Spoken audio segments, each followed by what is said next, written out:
Don Dalby. Hey, welcome tonight. Becky, Don, and some other people are coming on as well. But anyway, welcome to our review class tonight. Tonight, we're going to be talking about contracts. And as you know, or maybe you don't know, contracts are the backbone of our business.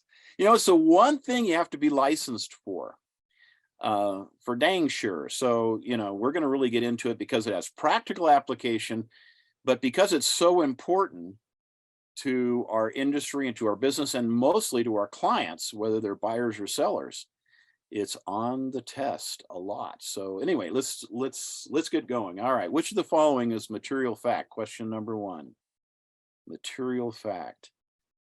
So as always, words have a lot of meaning. And so what does the word material fact mean? Well, there's an actual definition for this.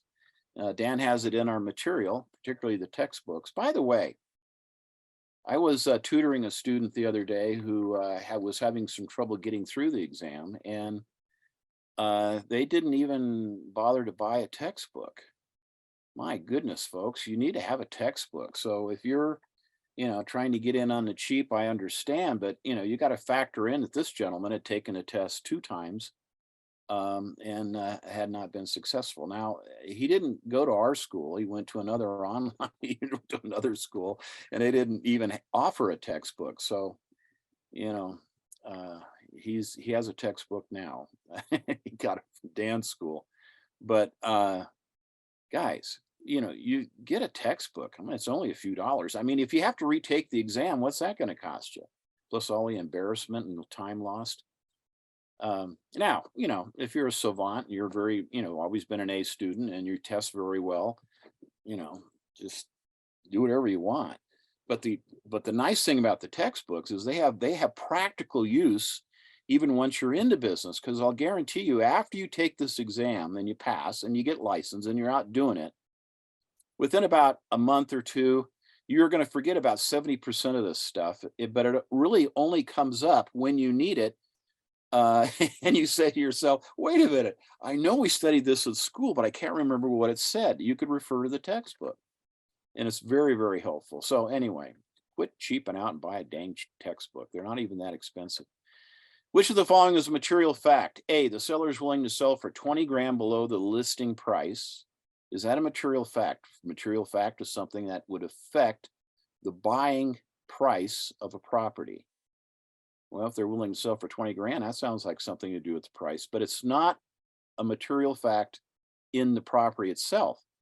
It's maybe a reason why the seller is selling, because they're highly motivated, or they have an opportunity they want to take advantage of, so they need some cash out of this property, whatever it might be. But that's not a material fact in the property itself. It's something to do with buyer or seller's motivation. Motivation. So the land is rumored. The land is rumored to be haunted. Well, there's a big ranch up in northern Utah that might be, but I don't know. That's not a material fact. Okay. Obviously, the house has an unconventional floor plan. Now, hang on to that one because, well, that's the correct answer. D, the seller is under financial pressure to sell quickly.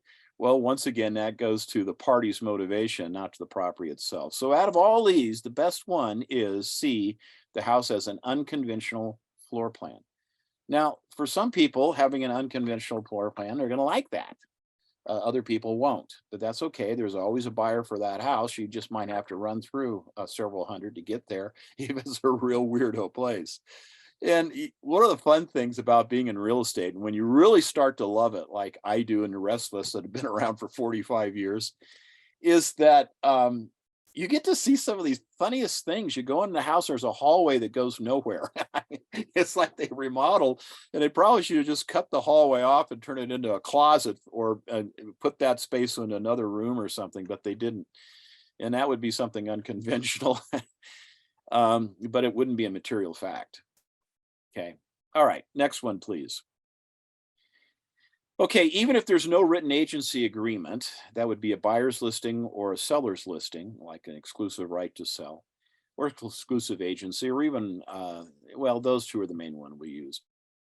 Written agency agreement, a license E, could create dual agency buy.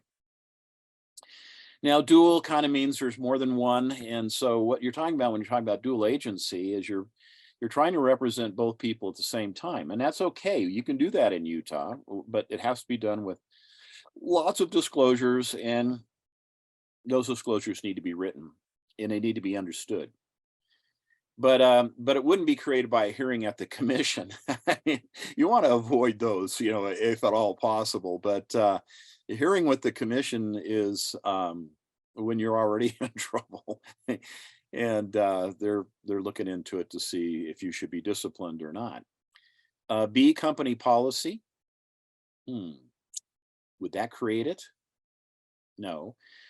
C, establishing a relationship with both the buyer and the seller. I hang on to that one. Or D, working in an open house. Well, working in an open house, you could just be representing the seller, or, you could be doing an open house for a friend. It's not even your listing. And maybe in the course of that open house, you have some buyers you're working with. You invite them to come to the open house. And one of the buyers you're working with and you have a contract with, as a buyer's agreement to represent them, they may say, wow, gosh, I'm so glad you asked us to come over and look at this house. This is exactly what we're looking for. Well, that's why I invited you over. And that doesn't necessarily mean you're going to be a dual agent. I mean, you're doing the open house for a fellow agent in your office or even in another office. I mean, we can have friends in other offices that, with the broker's permission from both offices, you do a little co-marketing. There's been several times when I've been representing builders and had a smaller firm and I needed coverage on open houses. So I did some co-marketing agreements with another small broker. And I was fine, but those types of agreements in and of itself won't necessarily create dual agency. Dual agency is created when you establish your relationship with both the buyer and the seller. And, it needs to be done. It can be done in our state. It is okay. You can represent both parties, but it must be done with full written disclosure, and everyone needs to understand what's going on. Okay? Okay. And I like dual agency. A lot of agents don't, a lot of brokers don't. Well, how could you represent both parties? I don't know, by being fair and honest to both of them, I guess. What I like about it is the commission doesn't get split up so much. It's just one agent. You get both sides. Okay, next one, please. A potential buyer comes to an open house and meets the seller's agent. The seller's agent should, A, tell a buyer of their agency relationship with the seller if more details are requested. Now, if more details being requested would mean they're kind of getting into the nitty gritty. They're actually getting into this very specific questions, which means they have a very specific or high desire and interest in this particular property. And that's the time to be discussing agency, particularly if it is already your property, you're holding it on your own listing. But if they meet the seller's agent, what should the seller's agent do here? Well, this potential buyer, they're coming in, and you could tell them a little bit about agency at that point. We have to disclose agency many times during the transaction, but at this early juncture, if they're just coming in, they express no particular interest, they eat your cookies or walk out the door, that's it. No reason to have an agency discussion. But when they start asking you how quickly can the seller get out, do you think the seller might be willing to help with some of the closing costs? Would this stay, would that stay, all serious questions about the property, then you might want to start having that discussion. B, establish an agency relationship with the buyer. Okay, you should, or you don't have to. You can have them sign an unrepresented buyer's agreement, and they're not, I've done that a lot of times, particularly on higher end properties where I'm holding it open. It's one of our company listings or even one of my listings, and the buyer comes in and he says, I understand all this agency stuff. I'm a lawyer. I don't need no stinking agent. Badges, I don't need no stinking badges. I can perfectly capable of taking care of myself. In fact, we'll sit down and write the offer, but I may have to, put some additional phrases in there and things that I want. So you don't have to establish agency with the buyer. Okay, wait until closing to disclose agency relationships. No, I already beat that to death. Keep agency agreements private. No, everyone's got to see them and know them. So obviously what we're looking at here is A, tell the buyer of your agency relationship with the seller. Now, you shouldn't, some people, agents have said, well, why should I have to do that? Because, I mean, they saw my sign out front, it had my name on it. I've got a name badge on it. It says it's my brokerage company. I mean, you walk into Nordstrom's and people are so friendly and nice and helpful, and helped you make some color combinations, and buy a blouse to go with this, or a skirt, or whatever, or a tie for your suit. And but but there was never any question in your mind that they work for you. They were working for Nordstrom's. But in real estate, we have to tell them. Okay. And we are dealing with full, I mean, much higher ticket item and stuff, but we have to be more careful. But that's one of the things we have to do, and they're extremely serious about it. So, don't mess up this one. On the test or in real life, either way, understand agency and understand it well. Okay, next one, please. Next question, please. Tonight, by the way, our technical expert and host with the most, of course, is Mr. Dan Naylor, who is the owner of our school. Thank you, Dan, for being here and helping with this, and making it all happen. Thank you, Rick. We appreciate what you're doing. Well, this is the best school in the state. For those of you that are here, we have really good passing rates, and we really back you up. I mean, I give you my secret cell phone number, 801-556-8000. That's 801-556-8000. And I answer it myself. I mean, come on. I mean, call me anytime except during the exam. they're they're going to take your phone away anyway. Immediately after the purchase agreement is signed, a buyer obtains. Do they obtain a quitclaim deed? No, we haven't even closed on the house. Money hasn't transferred. We just put it under contract. Okay. Real estate takes a little while to close out. It's not like I mean, unless you're paying, I've had closings that have happened in 2 and 3 days, but it's usually takes a little longer to close a deal. Controlling interest. It's kind of a vague phrase, and not correct. Equitable title. Ooh, that one's warm and fuzzy. Now, if you're leaning for that one, you have good instincts, because that's the correct answer. Occupy, the right to occupy? I don't think so. You don't get occupation rights until you actually buy the house, usually. And sometimes it's even after that. Sometimes it takes a seller a few days to get out, or sometimes maybe they're going to do a quick little lease back or something for one reason or another. It's all governed by the contract. Okay. All righty. Question, please. I hope you're getting some idea about how important contracts are. Not only for the real world of real estate, which they're extremely important. And it's one of the best things that you can learn how to do, is to write really good contracts. And there's a lot of ways to do that. I think trying to learn on the go is not a really good idea. I think you ought to be prepared before you actually take people out, and understand a little bit about that. And most of your brokers will have a contract class that they can set you through, or you can take. We have a number of CE classes regarding how to write contracts and contractual law here at the school that you can take online too. I took a CE class today. It was really nice. It was, I mean, you have to have 18 hours to renew your license. And when I renew every other year, it's usually about 50 or 60 hours or more. I mean, come on, you need to learn this business. And the best way to learn it is take a lot of classes. There's a lot of stuff out there that's actually free, and a lot of times that you can get a free lunch. Earnest money amounts in real estate transactions are determined by. Who determines how much earnest money is appropriate for this particular transaction? Is it the real estate commission? And no, not at all. Is it the Association of Realtors, our private club that we all join? And no, that's not it either. Is it the buyer's agent, or is it the buyer and the seller? Okay, well, now we got a 50-50 chance. And if you look at this question, who really determines what would be acceptable? Well, it's going to be both parties, isn't it? Of course it is. Now the buyer makes an offer, and maybe he offers, $5,000, and the seller says, well, that's a little light on our particular home. I mean, after all, it is 2.7 million. Maybe we want to kick that up to 15,000 or 10,000.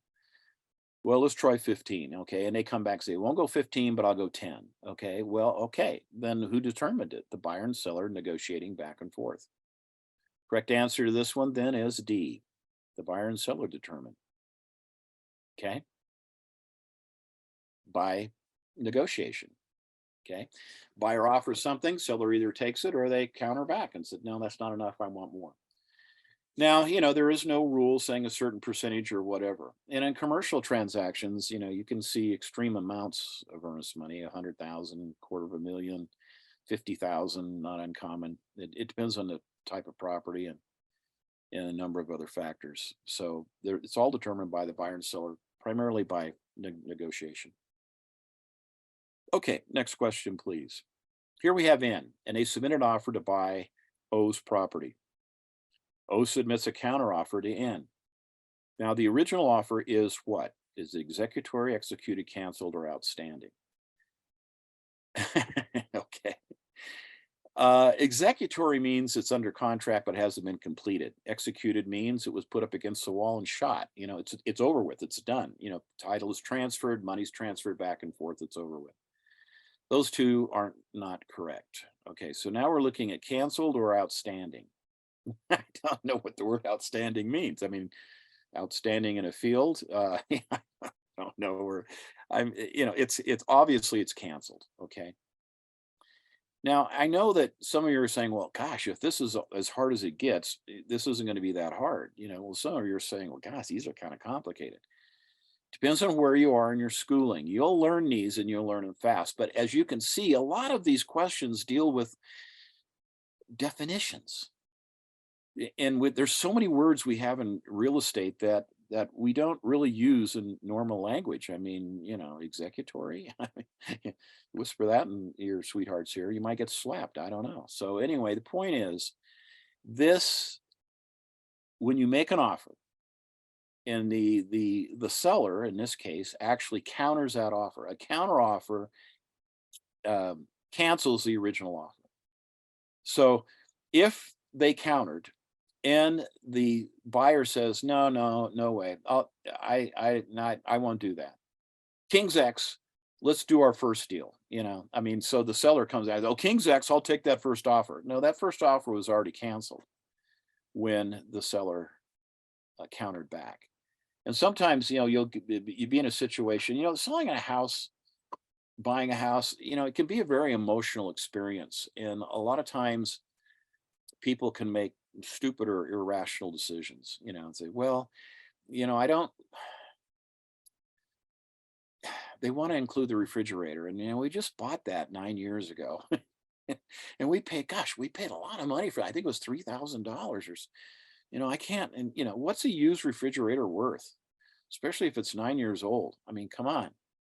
And, so you got to sit your sellers down and say, look, folks, come on. I mean, the average life of appliance these days, I mean, it used to be like 20, 30 years, but the average lifetime of an appliance these days is not that long. I mean, maybe 10 years, maybe 12 years. Now about this time, the seller's wife is getting the idea that I could get a new fridge out of this deal. Oh, honey, it was making a strange noise the other day. You know, but the point is sometimes they're making a bad decision. And one of the things that we can do as real estate agents is come to the table and say, let's look at this from another perspective. Let's think about this. I've had people just insist on taking their fridge and then they rip the vinyl, taking it out, and then they end up buying a new $6,000 vinyl floor in the kitchen. And they should have just left it and bought a new, brand new, really nice fridge. So you got to help them. You got to kind of guide them a little bit. And if they still insist on doing that's what they want to do, they do. But sometimes people make, pretty irrational decisions. So part of this, we kind of help them see that. So the original offer is canceled when you counter. Okay. Got it? That would be C. Thank you. Okay. Any questions? Anyone have any questions? Just, type on in. I'm happy to, expand on any of these things as much as you need. And of course, you can always call my secret cell phone number too, if you need to. Okay, let's go to the next question, please. Dan, appreciate it. Okay, O receives an offer from N for the purchase of their property. O gives a counteroffer to his agent. That sounds like the other guy. Okay, it is. Who then delivers it to N's agent? So O got an offer, purchase property. O gives a counteroffer to his agent, who then takes it back to the buyer's agent, which is N, who then presents it to N. When is the counteroffer officially delivered? Okay. Now this can be important, not so much on a counteroffer because it really hasn't gone under contract yet. We're still negotiating back and forth. But it's really important when something has actually been accepted and now it goes back to the other person, and but it or the other person's agent. In this case, it hasn't been delivered to the buyer yet. It's been delivered to the buyer's agent. But we have rules for this. We have legislation on this. And so what it is when is it officially delivered? And let's look at our potential answers here. A, when O's agent delivers it to N's agent. B, when O gives it to his agent. C, when N's agent presents it to N, or when O calls N to follow up afterwards. Okay. And the correct answer is A, when O's agent delivers it to N's agent. So O's agent is the seller's agent. And the seller says, no, I won't do that, but I will do this. And so he gives it to O, and then O gets it back to N. Okay. Today, all happens very fast. In fact, this is a copy of our real estate contract, and you'll see there on paragraph 23. Thanks for making that big, Dan.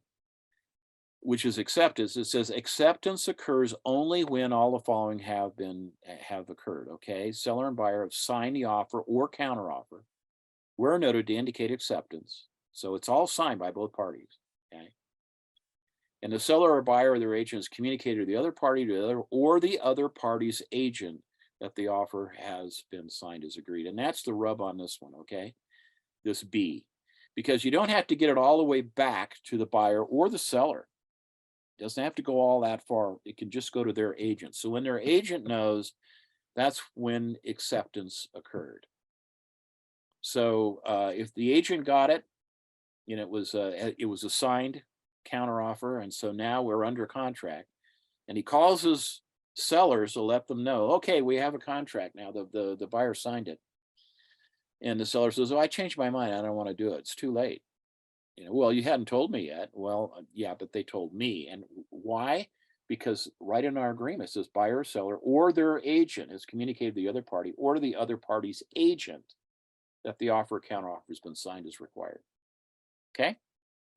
Now that's something important to point out to your sellers and buyers as well, because buyers sometimes they get cold feet, and a lot of times it's just they're nervous, and that's one of the big advantages we bring to the table for our buyers and sellers is we help protect them against themselves, because they get skittish. I mean, it's a big deal, they get cold feet or whatever, but then later they're happy they stick with it because they realize what a good deal they got, or how perfect it's going to be. Okay, next question, please. Now this can happen. Your buyer can't get their financing. Okay, and they've signed a purchase agreement for, and then they cancel the contract if there is a what?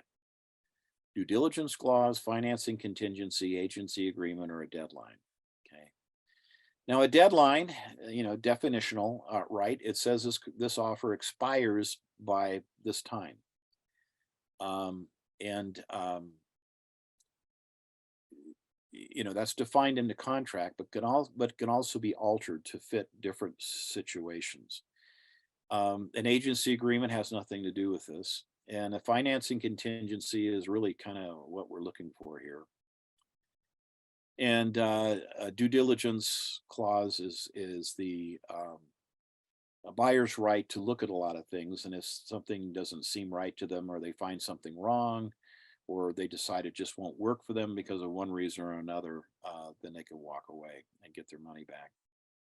But this all comes from the Rep C itself. And I honestly would admonish you to read the real estate purchase contract.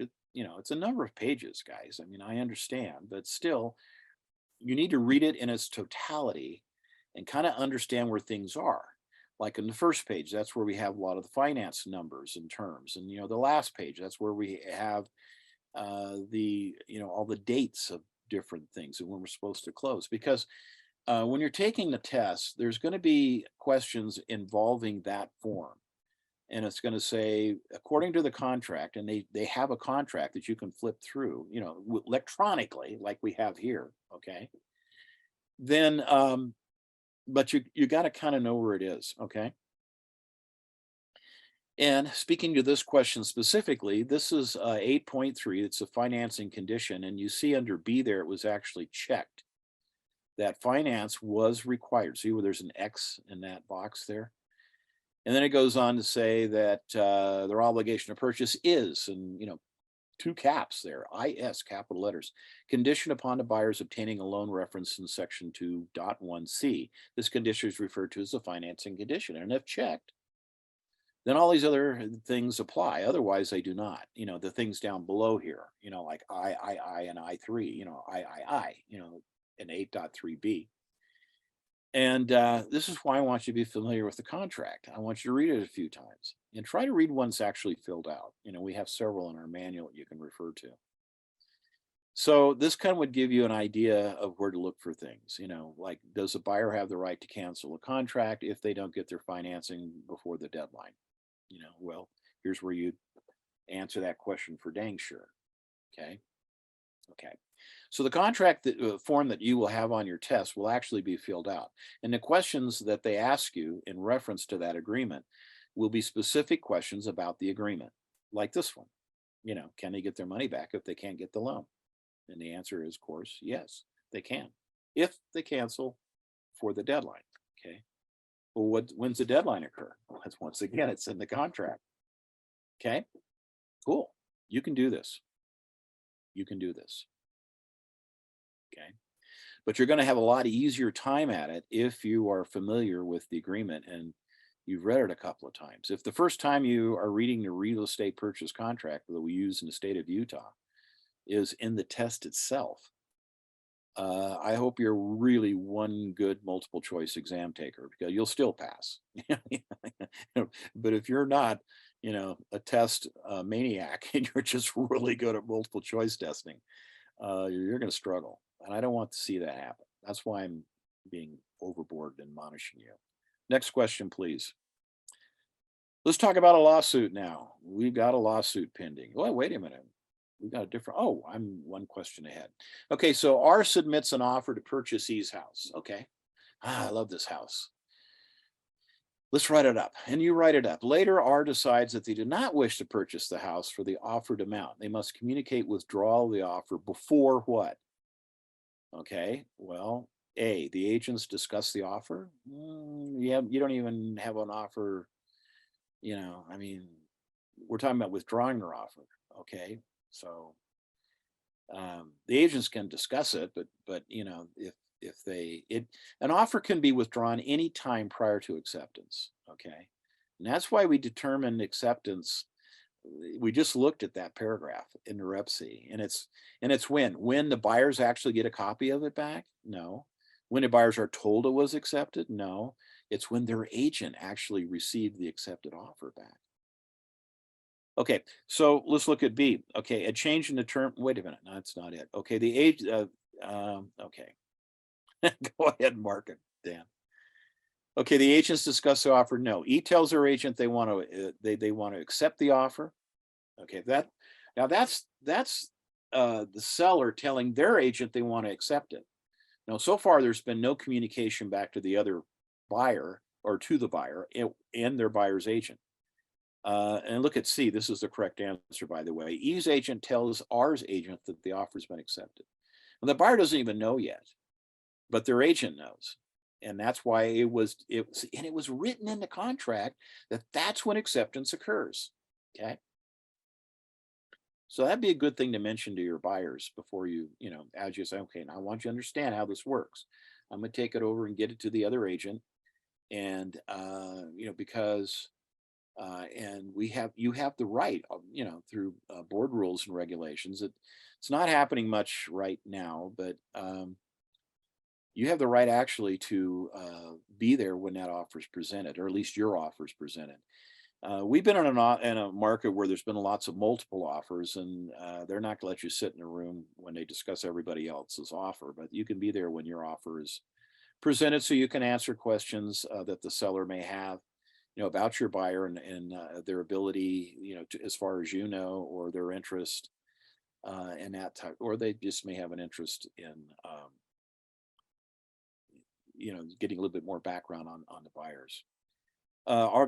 Ours agent inquires at E's agent about the status of the offer. Okay, well, anyway, we saw the right answer there.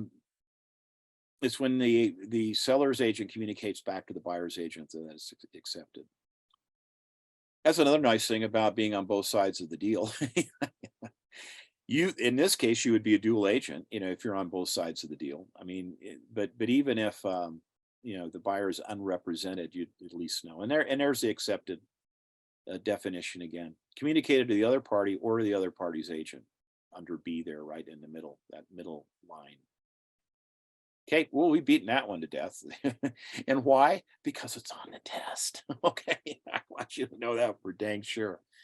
Most people that fail, if they fail, and we have very few students fail, I mean, for those of you that English is your second language, my hat's off to you.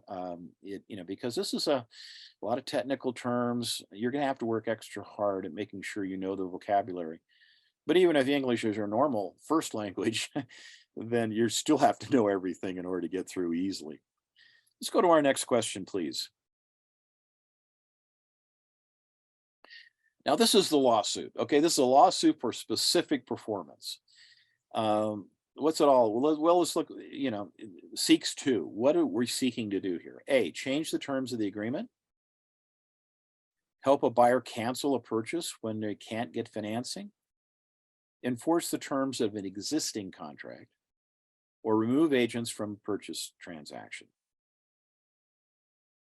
Move agents from no, that's not it. You're not trying to remove an agent. A, change the terms of the agreement, jumping back up to the top. No, we're not talking about changing terms. This is a lawsuit. Usually they're filed by the buyers because the seller doesn't, you change their mind, don't want to sell it to you anymore. And they're not favored in our courts here in Utah for residential transactions, although they could be, entered into and, a judge assigned and then and whatnot, but they're not, the judges don't like them because they say, just go get a different house. Okay. We see them in commercial quite a bit, especially when you're doing assemblages. And you're buying 3 different pieces of property, and the guy, they're all under contract, and you're starting to close on them, and the guy in the middle changes his mind. And you needed the one contiguous piece, and the one in the middle changes his mind, doesn't want to sell it to you. Well, then we're going to sue your tush in court. We have a contract. We're here to tender that offer and to buy this property, and well, but I think I can get more money for it. Well, tough noogies. I mean, it's under contract. Okay. So the correct answer to this one, obviously, is C, enforce the terms of an existing agreement. Okay. The financing, canceling it for the financing, that is the financing contingency, which is different. Okay. That specific? Yeah, it is that specific. Next question, please. Okay, so R signed a purchase agreement for J for the purchase of his home. Okay, R signed an agreement with J for the purchase of J's home. Okay, and then they sent an inspector to the property. All right, good idea. Love property inspections. They find that there is a foundation issue with the home. The inspector does. R can often cancel the contract under these circumstances due to what? What gives R the right to get out of this deal if their inspector says, there's a serious problem with the foundation, and I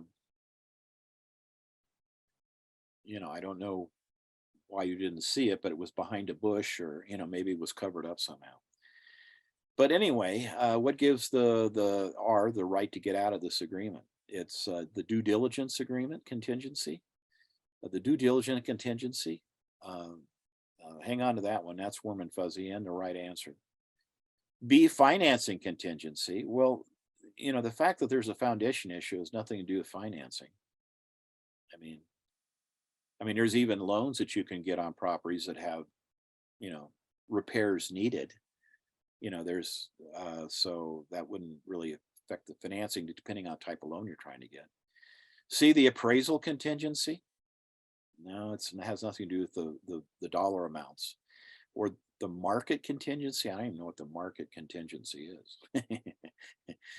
But anyway, we're talking about the due diligence contingency, aren't we? Which the buyer gives the buyer the right to come in and do a due diligence inspection. And part of that could be they hired a professional inspector to come in and actually help them with that. And highly recommend it. I do a lot of out-of-state owner properties. It's something I target market. And you can go to your title company and they will give you a list.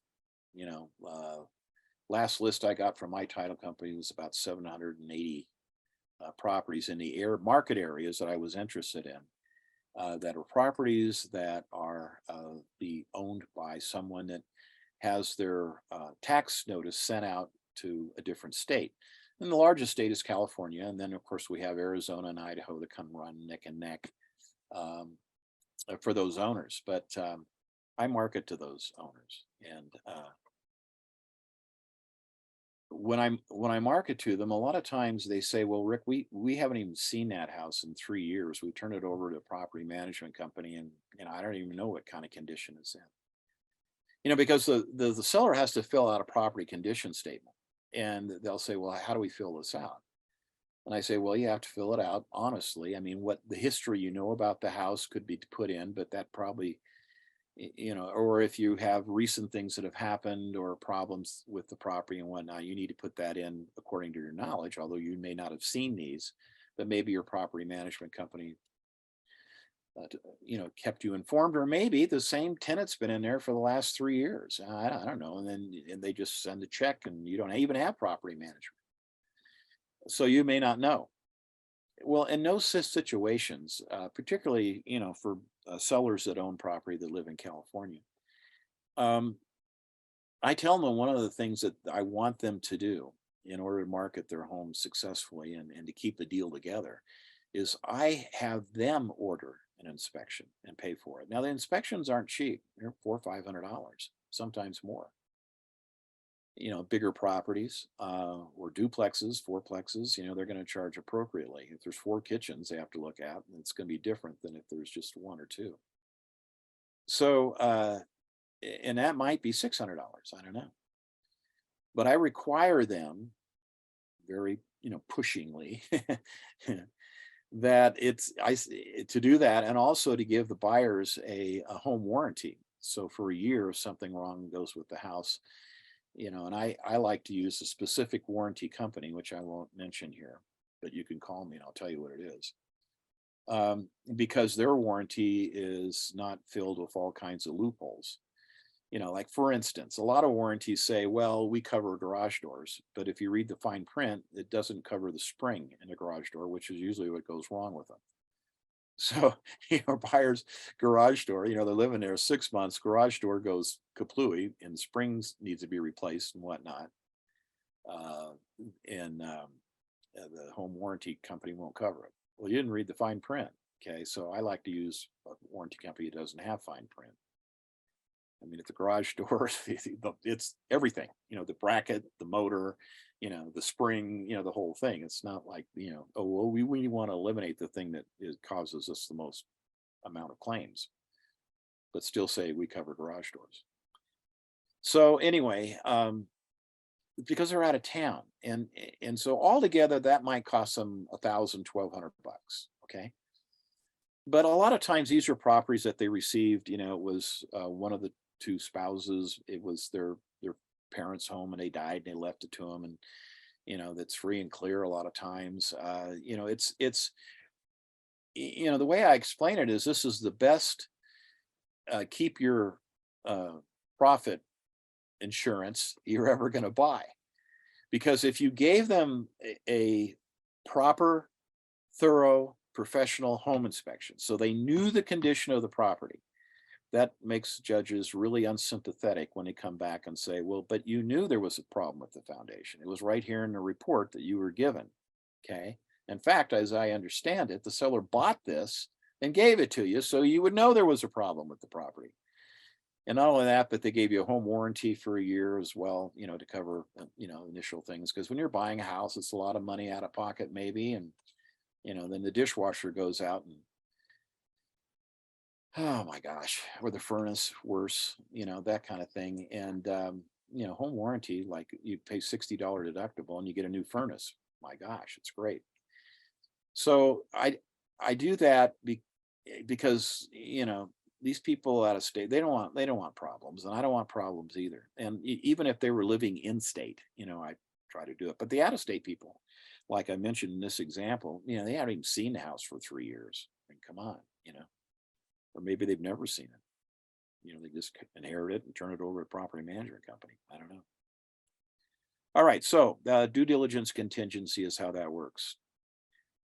A little practical note, and also on that practical note, you picked up a hint on where to get some business. When I got in this business, everyone says, well, work all your friends and relatives and all that kind of thing. Well, that was great, but I only knew one guy in the whole community, and that was my brother-in-law, Steve. Well, Steve was my first sale, first week in the business. And I mean, that was a great place to start. Okay. And then I asked Steve, well, you're the only person I know. Do you know of anyone else that might want to buy or sell? He said, well, there's a guy in my ward. Um, maybe I ought to talk to him. I think he wants to sell his house. I said, good, let's get him on the phone right now. We did. And he had me come over the next night. I listed it. So my first week got a listing and a sale, and they came from my relative, Steve. Thank you, Steve. Steve and I, later, after all those years ago, that was like 45 years ago, Steve got into business a year after me, and he and I are still in the business and still do business together, although he lives in another state. But you quickly run out of people that unless you know a whole lot of people. Your database should be around 250 in order to have a reasonable expectance, you know, contemplation or desire, to actually make a living out of that. But if you don't have 250 people, what do? Well, you have to find other types of business, and that's why I like out of town owners. That's why I like investment properties. I've always done a little commercial and real and residential as well. But that's more than you wanted to know. Let's go to the next question, please. Okay. I'd like you guys to really make this work. Not only get through the exam, but actually make it work. So we sprinkle in some practical aspects every once in a while. Homeowner suspects that their neighbor's roof may extend over their property line. Now the foundation doesn't, but it really sticks out a little bit. And so what's the best method to decide if this really is an encroachment? Meets and bounds, and that's just a way of describing property. Lot and block, that's just another way of describing property. Land description. Survey. Yeah, you get a survey. That's the right answer. And the broker opinion. Broker opinion is just a guesstimate on what you think it's worth. Okay. That's not going to tell you if that house is encroaching, your neighbor's house is encroaching on your property or not. It would be a survey. Okay. Fun, huh? All right, let's look at our last question this evening, which is the next one. So here we have a buyer and they've signed a purchase contract with no restrictions. Okay. They can transfer their interests in the property by. Now, this didn't say they closed. Okay. And in other words, they've just signed a purchase agreement. It's really clear. First part of the sentence. A buyer has signed a purchase contract with no restrictions. And we assume maybe the seller accepted it. Can they transfer? Now they have an interest in the property. Now, what do we call that interest? And how do we transfer it? Well, it's called equitable title. It's not legal title because they haven't closed on it yet. But they could transfer that by assigning their contract to someone else. I get about 2-3 emails a week from guys that have taken how to get rich quick in real estate classes, and they're out working it. I have my hats off to them. The market we're entering into is a fabulous time for you guys to start working those as well, not only as a broker, but as a potential buyer. Um, the market has been dropping, and it's been dropping steadily for the last probably 12 and a half months. And Now it hasn't been slashed in half and then, all that kind of stuff, but it has been going down. And this is, our prices, quite frankly, were a little bit inflated. And a lot of people are even pushed out of the market. But now we have a situation where we're not getting as many multiple offers on properties. And sometimes there's only one or two offers, or yours is the only offer on that property. With interest rates of being up in, six and change percent, instead of 3%, it's pushed some people out of the market. So they can't, there's not as many buyers that can qualify. Now, are there still people that are getting married and need a house? Yeah. There's still people that are having twins in 2 months and need a bigger house. Yes. And there are people that are doing well in this economy and they want a nicer house. I mean, there's all kinds of buyers out there and there's all kinds of sellers. Buyer's market, which we have not been in, seller's market, which we have been in. It's always still a realtor's market. We just take our 6-7% right off the top, sometimes five maybe. But this buyer has a property under contract, and he's one of those investor guys. And it's good to have guys like this that For one thing, they might turn out to be a quick buyer for some of your listings if you know what they're looking for and you take a listing and you want a fast offer. I mean, you have two or three of these people. That's why I keep a list of them. They send me their emails now, where they've got something under contract and they want to assign their contract. And that's the correct answer to this question. They want to sign their contract for 5 or 6 or 10 grand or whatever they think they can cream off the top. And sometimes that's a good way to go. It's a good way because they might buy your listing. It's also a good way to go if you have a buyer looking for a very specific type of property and are willing to meet this person's assignment requirement, plus whatever they agreed to pay for the house. And I also like them because a lot of times they aren't listed on the MLS yet. I mean, the only way it might be on the MLS, but it would show it's under contract. And this is the buyer who has it under contract, willing to sell his position in that contract, 3, 4, 5, 10 grand, whatever it might be. It might be very well worth it to your buyer who's looking for a very specific property. And most of these guys are working residential, but I have one that actually works commercial this way as well.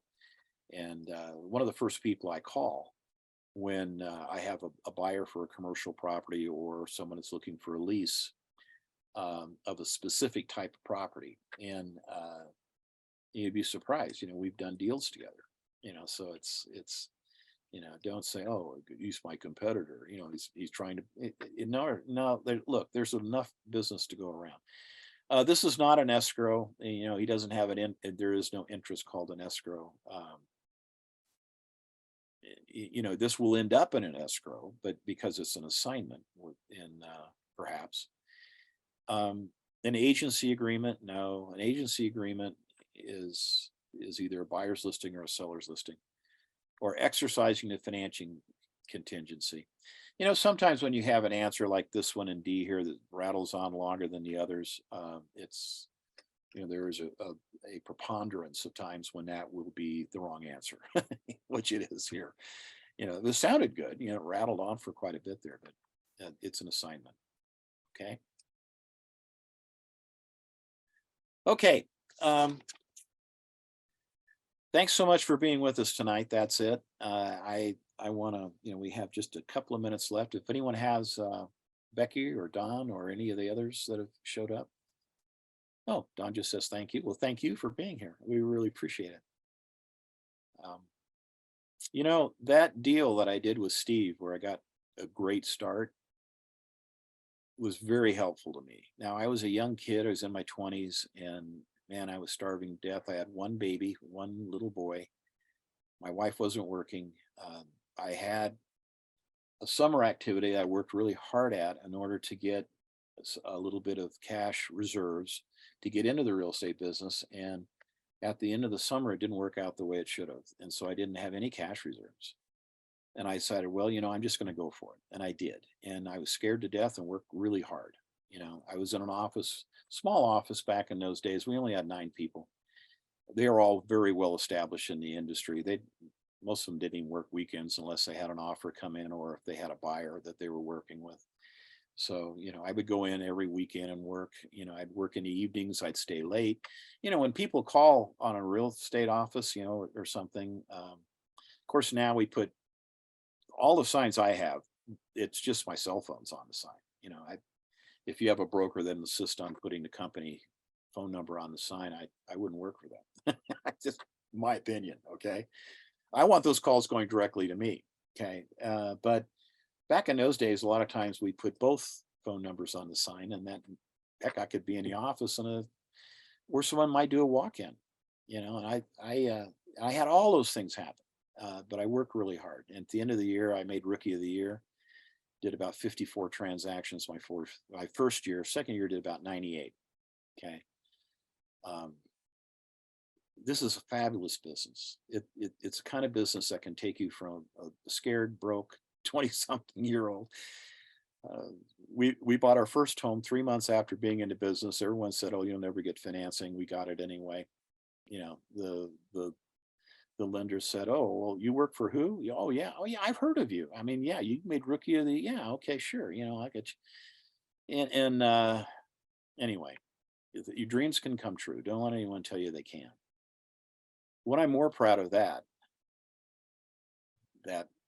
success in the beginning is the fact that I've developed 8 other Rookie of the Years.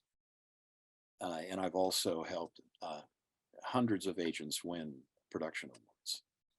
So I don't know how many people that have the background that I have that will give you their personal cell phone number, but I just gave it to you. And it's funny, I get text. Is it okay if I call you? Not if you text me first and then call me. Just pick up the damn phone and call me. Okay. you know, yeah, call me. I'm willing to help you any way that I can. People helped me when I got started, and I owe the favor back. And I may not have all the answers for everybody, but I've had a lot of answers for hundreds of agents. In fact, in that class I was in today, there was a guy who says, "Yeah, Rick, oh gosh, it's great to see you," and all that. "You're getting gray." He says, "Yeah, I am." So anyway, call right away. I might retire at any moment. You never know. Anyway, thanks for being here tonight, Dan. You guys are in the right school. You're going to do okay. You can do this, and you can do this, and you can bless lives, and you can make money. This is a fabulous thing to do. Okay. And if it's not, keep your license. I've also got a little video on my YouTube channel that tells you how to.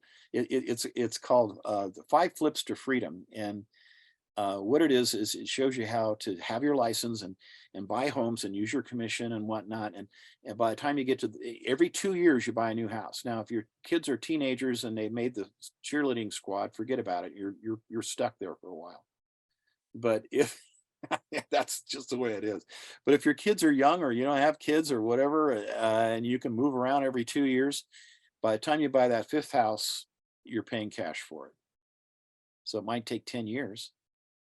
But that's very, very passive way to own your house free and clear, which should be a dream of yours. And I've got great friends, and I even co-wrote a book with a good guru buddy of mine that says, "Oh, you're stupid. You should always have your house mortgaged to the hilt so you can buy more houses." I said, "Yeah, okay. Gentlemen, you want to do something really sweet for your sweetheart? Pay off her house." Okay. Thanks for being here, guys. Love you. Take care. Don't hesitate to call. Don't text first. See you later. Thanks, Dan.